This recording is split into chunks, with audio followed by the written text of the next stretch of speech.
قزوینی بهش گفتن، به قزوینی گفتن فلسفه درز مقعد چیه؟ خدا درز گذاشته به مقعد. من انشالله حرف زشتی نمیزنم انشالله، تا بشه تو پرانتز اینا. گفت از بس که شیرین است ترک خورده است. بله، قزوینی وصیت کرد که روی قبر منو با آب و صابون قشنگ بشورید که هر کی میاد رد بشه با چون بخوره زمین، روح من شاد بشه.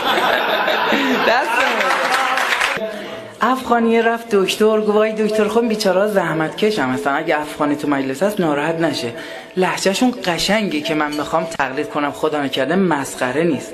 ما فارسا یه ترک حرف میزنه واقعا لذت میبرن، یه افغانی حرف میزنه لذت میبرن. بله، افغانی رفت دکتر، گفت وای دکتر من لهجه اصیله براتون صحبت میکنم، گفت وای دکتر این کف پای ما چاک خورده ترک شده، خود سوزش ماشه، سر از کار از خود خورکی رفتن همه